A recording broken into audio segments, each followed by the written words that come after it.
and welcome to Beyond the Ball. I am Colly, and this week I am joined by Big Paddy. Paddy, what's the crack? Hello. I look a bit confused now because I'm trying to do something in the background as well, but hey there. Yeah, we're doing something that's very important. We're watching a certain match. Actually, we're watching this match on live score. Paddy, we could Yes. actually watch this on live score. Can we? Yeah. Here's me trying to hack into the mainframe here. Right, Paddy, we missed last week. Why did we miss last week? Oh yeah, I was at the premiere of Guardians of the Galaxy. So hold on. You make it sound like you were like, somewhere fancy, like in London or in Milan or something. I was at the premiere of, you're up the square in Tala, which I made. Like, no, it was fucking town, Omniplex or something like that, or whatever it was. It was the one on Bolton Street. Oh well. So it was very Any good. stars there, Groot or anything? I seen a few some fella walked in with the fucking Star-Lord full get up, the fucking red leather jacket and all. I was like, get a fucking life, you 40-year-old virgin. So it was kind of embarrassing, but were you jealous? I was a little bit jealous. I was bad jealous of it. It looked deadly, dude. So that's why we weren't here last week. And in the meantime, I've been away, as you can see, my beautiful tan, playing golf in Portugal. And I put up a picture. How did you get on doing that? And we won't talk about how we got on doing that. Clubs were broken. That's what I was going to bring up. Particularly my driver didn't last the full. What's fucking 8 times 3 or 18 times 3? I can't do that in my head now. 54, sorry. 54 holes. It didn't last, unfortunately. Can I ask you something? Yep. Do you think a bit of that was down to Chelsea season and just a built-up aggression? Well, Paddy, you see, the thing about this is that this actually wasn't caused by me. This was caused in transit, in the airplane. Baggage handlers. Yeah. And it wasn't me stamping on it or anything like that. It was baggage handlers. Baggage handlers. Yeah. Did I say that? Baggage handlers. Baggage handlers. Anyway, anyway, Paddy, driver didn't make it. I was very drunk playing the first round, and the worst golf I've ever played in my life. But other than that, great trip. Really enjoyed it. 1 second, sorry. 1 second. Someone is at the door. Is it Ollie? Is it Ollie? Because Ollie is better than Eric Ten Hag, as we see in the little picture. But Paddy, we are going to be looking at the results from the last week. We're going to be looking at the fantasy football, and then we're going to be giving our score predictions, and we'll be throwing in a few random topics along the way. So, I've seen the title of the podcast. I'm sure you're going to be talking some shit. I just have 1 or 2 things that I want to ask you, and I want to get out in the open, Paddy. So, we're going to jump straight into the football review.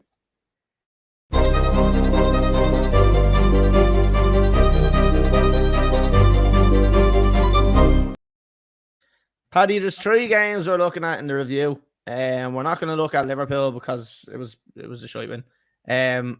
But the one brilliant result, Bournemouth 1, Chelsea 3. Paddy, Chelsea are back. Don't ever doubt us, all right? We're back. Who scored?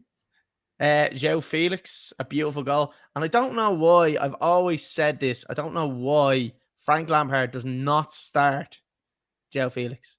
Because for me, he's our best player. And there is actually rumours of us getting, I think they were talking about getting him for another loan deal for, I think it was 100 million or something like that. Whoa. Oh, no. Sorry. The transfer was 100 million. The loan deal was 16 million or 17 million for the year. Which, look, I'm on board with. I don't mind. He scores goals. So, yeah, I was actually, when I seen the team announced, I was actually happy with it. He finally started Badia Shield, which was, I was impressed by. Bag of shit, yeah.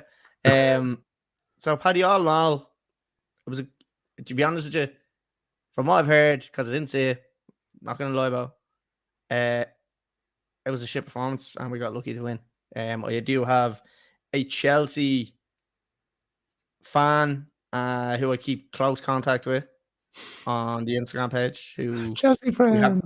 we have regular chats, and we shoot the shit about Chelsea, and it's a blossoming relationship between myself and I actually don't know his name, but Do you not feel like that maybe by not watching the match, it was a good omen? So maybe you shouldn't watch any matches till the end of the season. yeah, but I don't want to not watch Chelsea. You know, I don't think like I actually put out a TikTok video, or I actually might have said it on the podcast to say I'm never watching Chelsea again if they don't beat them or whatever. And I did literally the next day or something. I was putting up a video about Chelsea. So someone goes, "Yeah, you lasted the whole day." I was like, "Yeah, no, fuck that, no, fuck it. I have to watch them." So, Paddy, do you have anything to say about this match? I was surprised. I really was, but it was funny, you know, the Chelsea supporters were singing "We're staying up" and stuff. It was just it's like such a massive club to have such a massive downturn in fortunes like so quickly. It's hard to fathom. Any word on the manager update? Nothing yet. Apparently the Poch thing is a done deal. And I heard there or seen yesterday that apparently Poch has given a list of targets that he wants for the summer and a list of players that he wants to get rid of. And Mason Mount is one that he's really keen on getting signed up for a new contract. Because there has been speculation of him going to Liverpool. Look, the year we won the Champions League, he was very good, but you have to be consistent. Everybody can have one good season. You have to be consistent. It's like Dele Alli. He's young though. Bags of talent. Yeah, he is young. He's 20. He's 23 or 24 now, I think, this stage. Okay. So he's getting on, but look, 23, 24 in football terms is young. Like, but there's a couple of people at Chelsea need to show up. I think N'Golo Kante is another one. So if we can reach, and there's massive talk of Kovacic leaving and going to Manchester City. I would fucking hate that because, in my opinion, he's still one of the best midfielders in the league. I don't care what anyone says. Yeah. I really don't know if I agree of the top clubs in England selling to each other. I just don't see how it benefits anyone. Like if you look at like what Man City have done with Arsenal, no, it's just it doesn't compute in my brain.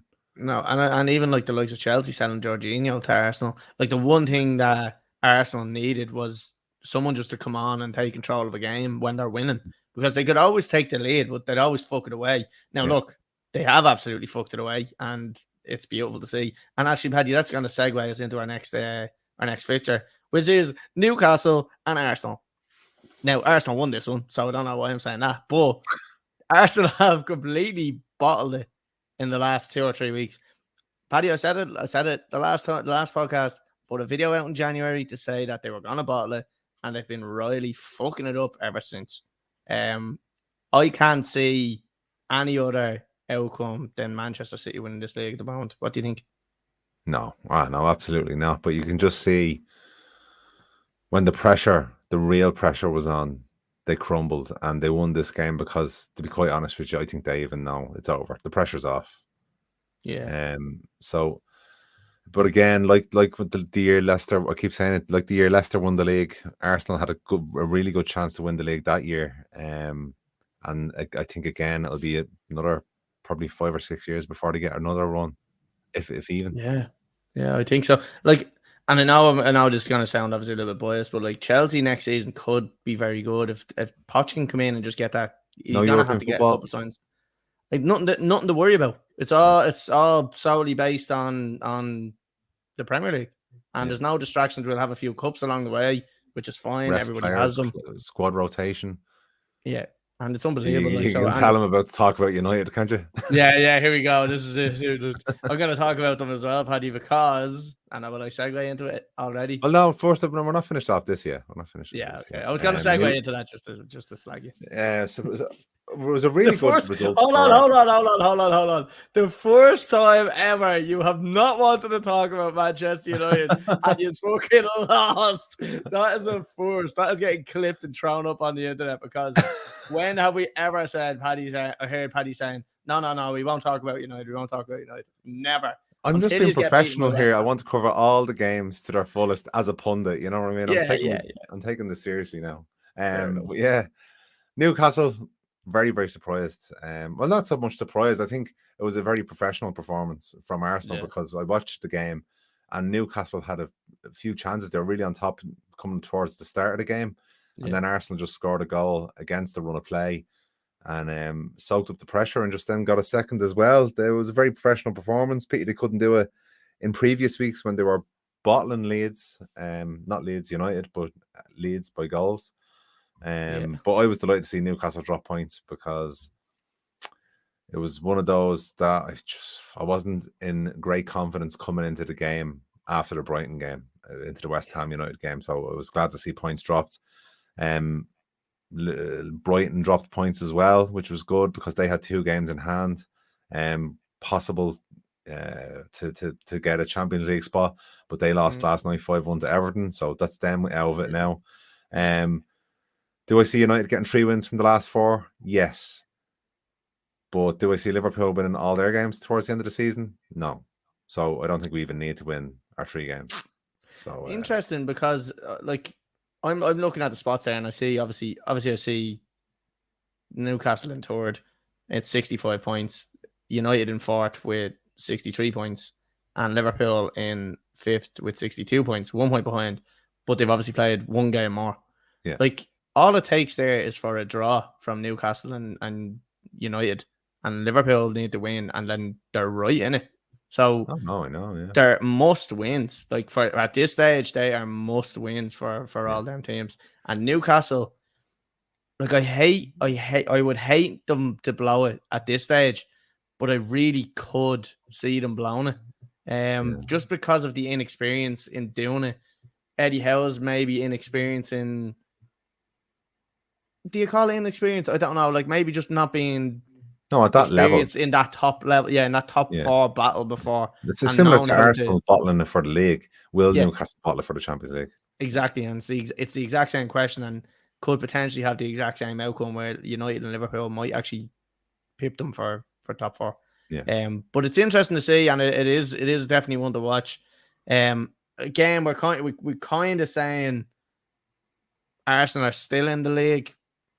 Look, mathematically they are. They are. You can't say they're not, but for me, Man City being 1 point ahead with a game in hand, I think that's going to be hard to catch them as well. I think. Yeah, I think it's going to be a hard one for them. I think Arsenal we still have to play Chelsea, or Arsenal still have to play Chelsea as well. So, a handy 3 points for them. Paddy, will we move off this one and then on to the next one? Yes, possible. Yeah. Oh yes, Paddy. It's West Ham 1, Man United 0. Can you pour your little heart out and tell me what happened here and why has Ten Hag got more defeats in this league than Ollie ever had as manager of Manchester United? Can you just answer me that one, please? Well, Ten Hag has won more already than Ollie ever did at United. First of all. Okay. So let's start with the game and then the overarching question in hand. Started well, first 20 minutes, a lot of energy, but similar to the Brighton game, although we lost till half-time in the Brighton game. Just not clinical enough. Anthony wasted 2 chances against Brighton where he could have scored. Again, against West Ham, he had 1 or 2 decent chances that he didn't put away. 85 million, really should be doing better. Playing Weghorst up front, considering Garnacho was back fit, it's Sancho on the bench, Martial on the bench. Anthony again, not having his greatest game, disappearing in the second half against Brighton. I was surprised he started against West Ham. I would still like to see Sancho on the right, Rashford on the left, or even Rashford through the middle and Garnacho on the left. I think I would like to see that. But again, the legs just went after 20 minutes against West Ham. And I've been saying this in recent weeks with United, that the season is just catching up on them. But I'm not doing that as an excuse. I'm actually kind of looking back at United squads of years gone by, because obviously I would have watched them more than anybody.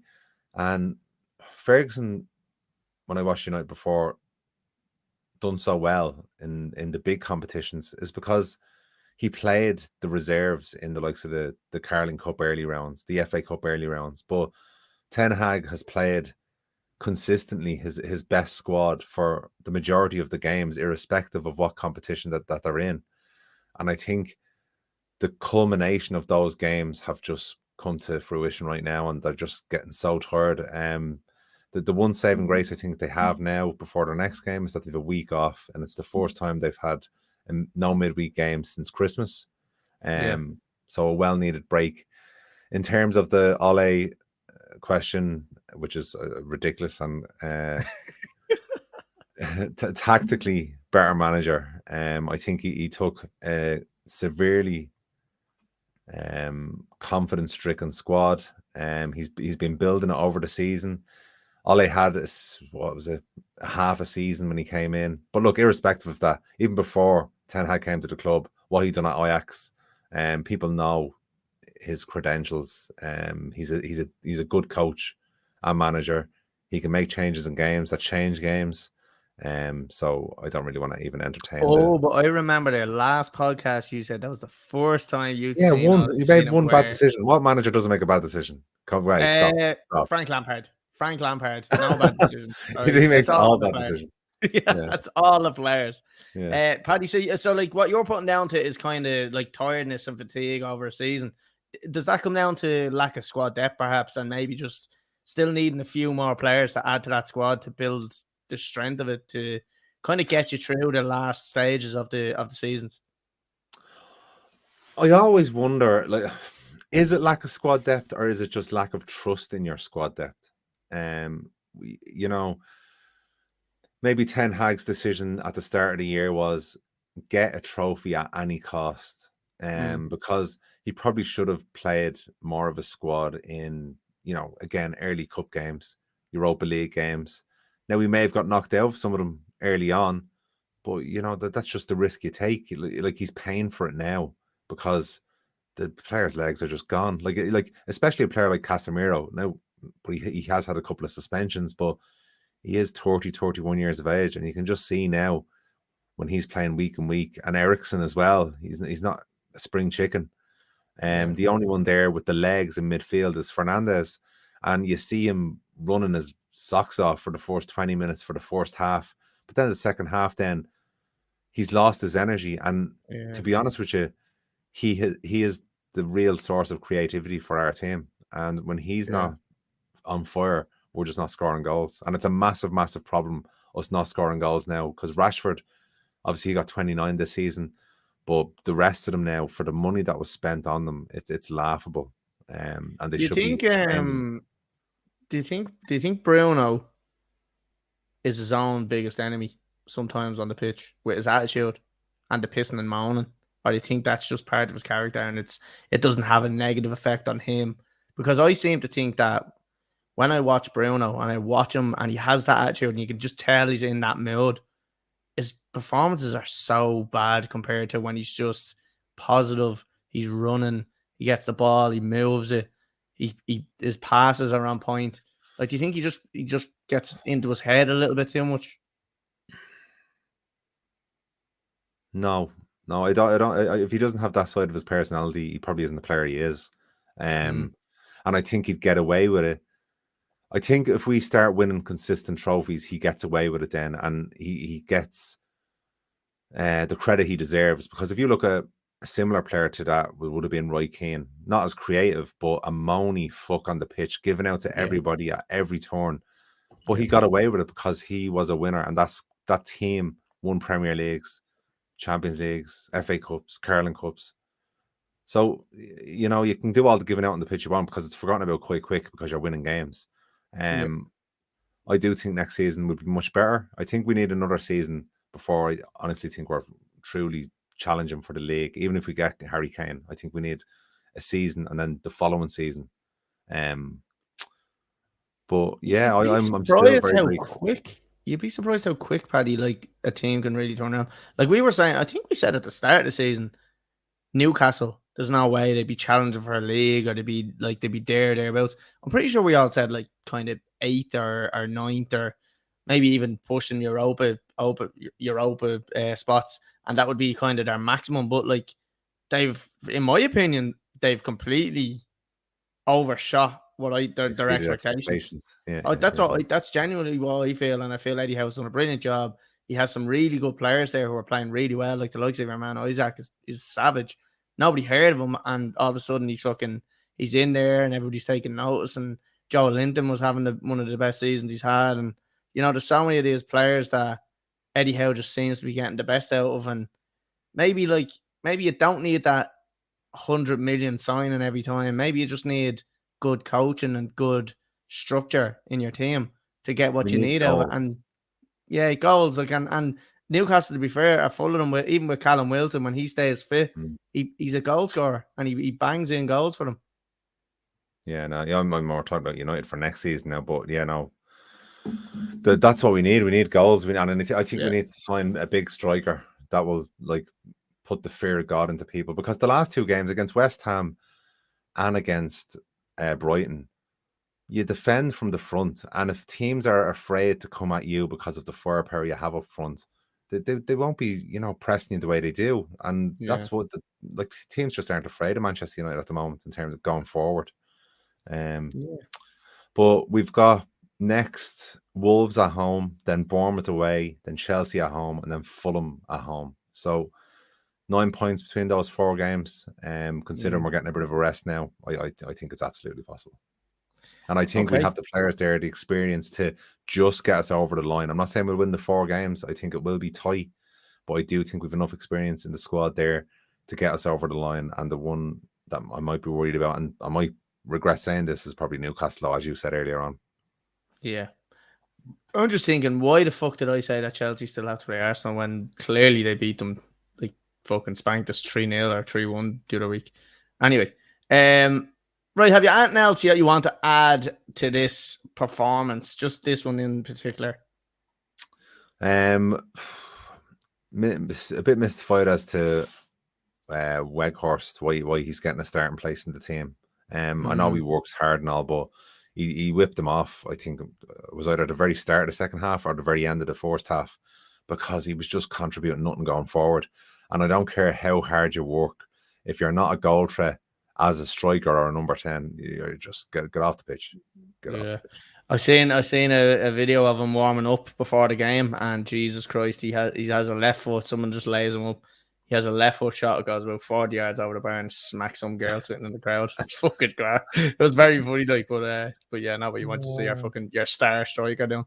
Right, Paddy. Then we'll leave it at that for the review, and what we'll do is just before we move off, just on United as well, I wonder if the discussions about the ownership of the club is having any effect on the squad, on the manager, on the plans for next year. What's our latest on this, Paddy? So the final bids went in from Sheikh Mansour and the Ineos group, Radcliffe. So as far as I know, the Sheikh wants full takeover, and it was about a 5 million bid put in. But the Ineos group want 50% controlling ownership.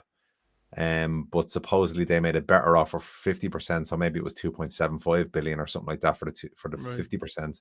And then you have the hedge fund in America who just want to invest in the club as a bit part.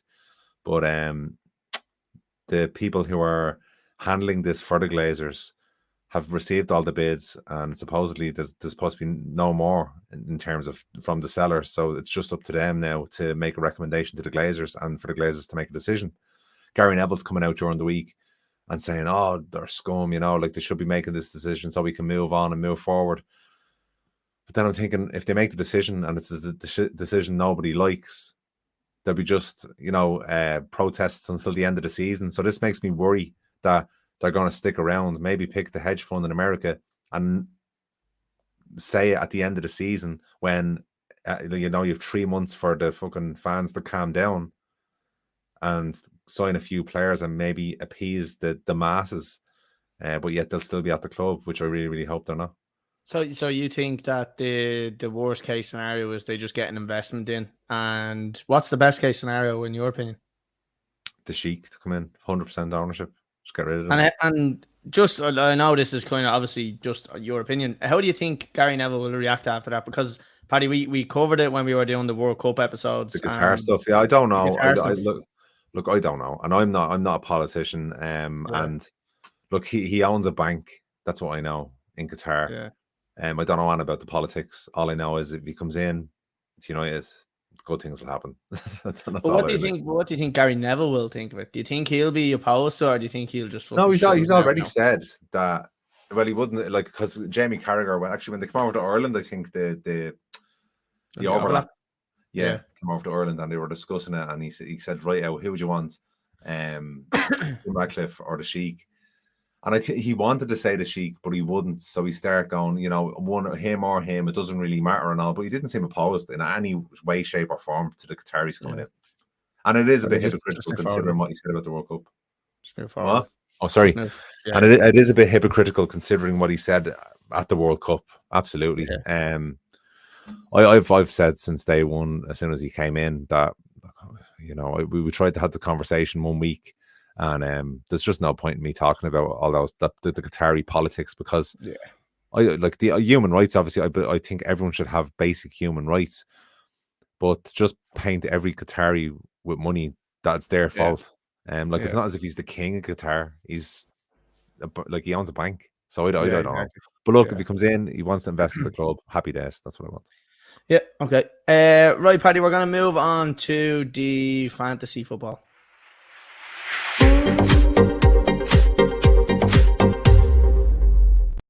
Such a bad week for me in every way. Ooh.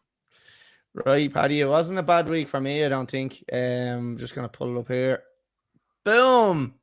Again, anybody that is listening on Spotify or Apple Podcasts, you can watch us on YouTube. I got it right! Yes! Oh, I just had to think so hard about that. I didn't say anybody that's watching. So, yeah, anybody that is listening on Apple Podcasts or Spotify, you can go over to YouTube and see what we're talking about here. Or you can just shut your face and listen to what we're about to say. Paddy, I had 55 points this week, which wasn't too shabby considering the average was 39 points. The highest of the week was 107. I'll run you through my team real quick. So I had Allison in goal, who got me 5 points. I had Ben White, who got me 6. I had Kilman, who got me 7 for once. I got that one right with him and Tarkowski. Delighted. Trippier got me 1 because he's shit. Mo Salah got me 10 points. Marcus Rashford shit got me 2. Martinelli got me 6. I had Odegaard in there with 10. Gakpo with 3. Ollie Watkins with 1. And I had Haaland as my captain, who only got me a measly 4 points. I had Solanke on the bench, Tarkowski, who only got 2, and then Williams. On to your own one, Paddy. And let's see who we have got or what you've got. Talk us through it. Shocking week. 33 points. Go on, go down, please. -2 for sure. I don't even know what I got that from. What you got that? That was the own goal. The own goal, that's right. Own goal, yeah. Wife, couple of points. In the midfield then, Salah and Martinelli got me some points. Nothing really up front. Had Haaland as my captain. Martial's a heap of shit. Diaz, did you just bring him back in, did you? Yeah, and I hope they sell him this summer. I really do, because the amount of times I seen him, like, even in midfield, and I was like, there's no target man up there. Diaz? What? You think of Nunes? What are you talking about? Luis Diaz? Yeah, what about him? He's not really a target man, though, is he? I'm talking about Martial. Oh, I said Diaz. I said Luis Diaz. No, we were talking about Martial, weren't we not? No, not at all. Not at all. But anyway, Martial, Paddy, you want to tell me about what? We'll clip it, right? Just a heap of shit. He's a heap of shit. Let's move on. How's your bench? Me, 2 points. Silva, 1, and Armty. Yeah, ship. Paddy, just all round shit performance, and it's beautiful to see, because it just puts me further ahead of the pack. I'm now. Like, if you had been really mean, you could have actually talked about United's game against Brighton as well, where we lost, and it was a handball at the last minute. I know. But you're taking it easy on me. Well, I'm a nice guy, Paddy. But about that Brighton and Manchester United, Paddy, we're gonna have a look at Connor's team. 32 points below average. So he had Pope in goal, 2 points. He had me, 2 points. Shaw, 2 points. Bourne, 0 points. March 1, Trossard 1, Rashford 2, De Bruyne 3, Kane is captain with 16. Good choice. Sorry about that. Haaland 2 and Ollie Watkins 1, and he had fuck all on the bench. Let's have a quick look at the league because we are coming towards the end. Up into first, Connor Ennis with Hoya has gone to the lead. That is the first time I've seen Connor Ennis at the top of the league. Interesting one, that. A bit of a gap now. Yeah. 40 points ahead of Colly Lamb with 50 Shades of O'Shea. Then third place, Adam Doyle, 2311. Francis Bellardi in fourth. Sean McDermott in fifth. Johnny Murphy in sixth. Shane Burke in seventh. Oisin Kane again. Oisin was leading for a while, down to eighth. Lee Dillon in ninth. And Tony Tam in 10th. That is it. That's all we're looking at for the fantasy football. Paddy, we're going to jump on to the predictions.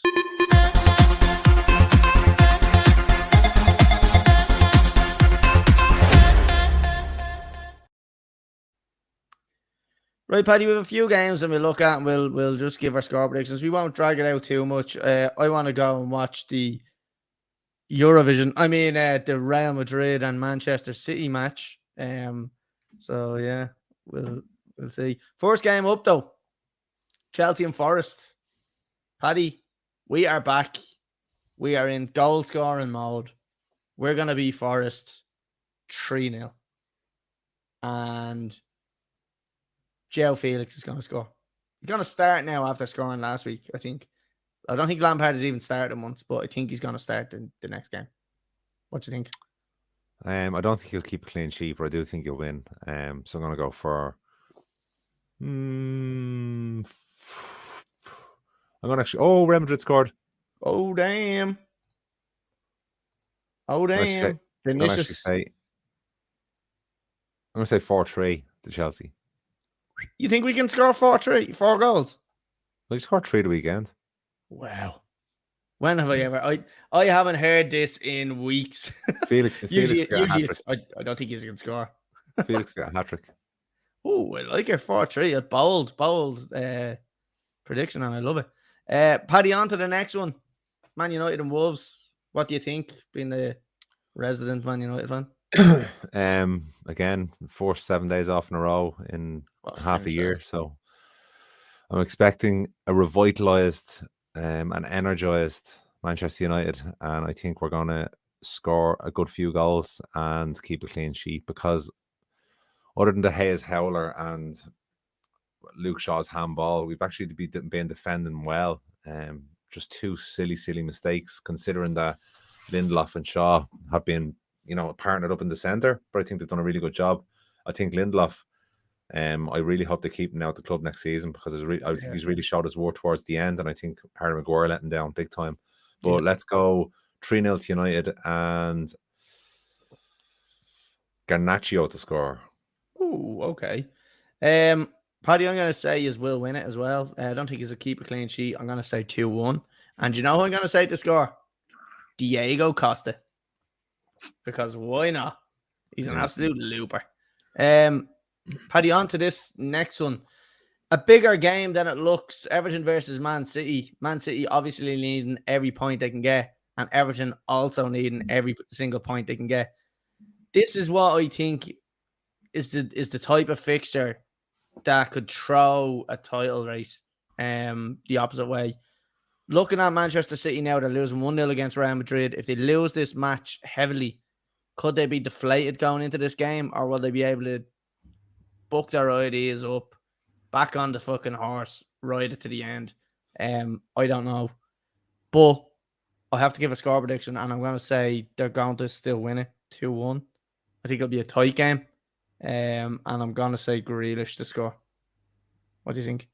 Yeah, I think there's a couple of elements. I think, one, Man City are just a machine in the league, and that's why they'll win.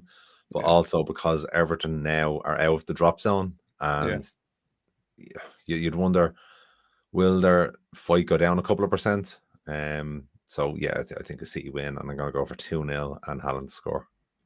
Okay, we'll move on to the next one, Paddy, which is Arsenal and Brighton. Again, one that Brighton need to get all the points they can if they're going to try to go for Europe, and Arsenal obviously need every point they can get if they want to still challenge for the title.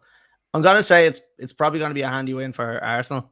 This is kind of crunch time where I don't think Brighton are really going to go for what they wanted or what they would have hoped. So I'm going to say 3-1 to Arsenal, and I'm going to say Saka to score. What do you reckon? Yeah, an Arsenal win here. I'm going to go 2-0 to Arsenal, and Odegaard to score again. Continue his scoring run because he scored in the last two now. Okay. Last but not least, Leicester versus Liverpool. Paddy, talk to me about this one. I actually see Leicester getting a result here because they're in the drop zone now. So extremely important for them to get some sort of result. And they do have the players that can cause an upset. I think Jamie Vardy against that Liverpool defence could cause some real problems. So I'm going to go for a 3-2 win to Leicester and Vardy to score. Okay. I see a result, but I don't see a victory for Leicester. I see maybe a 2-2 result. I see goals in this one, and I see howlers from Van Dijk. So I do think, I'm going to say 2-2, and that's a wrap. Paddy. Paddy, I don't know. Do we tell the people our plans for when the pod is over, just to maybe inform people on what's coming up? Well, hold us to account as well, I suppose. Yeah, exactly. Yeah. So when the pod finishes, obviously we do this every Tuesday. If the pod finishes, myself and Paddy, and I'm sure Connor will get on board of this, but we're hoping to play maybe some golf that we can record, go out into the course, play a few holes, get a bit of footage, get a bit of content out, keep the ball rolling. Bit of a season review on the golf course. Yeah, exactly. But there is also something that we were thinking about and we were talking about, that we could potentially be doing the podcast while being in the likes of a simulator or something like that, and getting guests on. And this is all something that we have in mind that we think would be good. I think it'd be good anyway. I think, Paddy, you thought it was a great idea as well. Yeah. So it might be something that we get to work on pretty quick. We're after invested in something that we will be using as a test. If we think it's good enough and it works out, I think we'll probably roll it. So there is a lot more kind of to come. Once the season's over, that won't be the end of us. You'll be fucking sick of seeing us during the summer. And hopefully what we put out there is stuff that people want to see, and we get a bit of traction for it, because the TikToks will dry up when there's no football. So maybe we'll get some golf hanger. If you had to see me in Portugal, not smashing my club and it being damaged in transit, you will know that. So we'll be playing par 3 as well because you've no driver. Yeah, exactly. Yeah. Par 3 is only. So that's it, Paddy. That's it. We're done. The podcast's over. Thanks for joining me this week. No, sorry. No, that sounds like it's over forever. It's only over to next week. Next week. And when we're doing the golf, it's only for over the summer. We'll be back with all your Premier League goodness next season. So. Oh, yeah. And maybe in person, in pubs next season. Just going to say, maybe we will have our own little studio built up by then, or some sort of location that we might be face to face. Paddy, who knows? I have a measuring tape, a hammer, and a saw. If we can build something out of your back garden. And a tent. We're sorted. Right, it's fucking happening. It's happening, ladies and gents. Don't hold us to it, but it's 100% happening. Paddy, we'll be back next Tuesday, 8 p.m. If you haven't already subscribed to our YouTube channel, please do so. Join our TikTok, because we put some videos up there that people get triggered on. Hit follow on Twitter, Facebook, follow us on Spotify, download the fucking episode, rate us 5 stars, do the same on Apple Podcasts, and we'd love yous forever. And that is it, Paddy. We will be back next week, and we will see everybody there. Bye.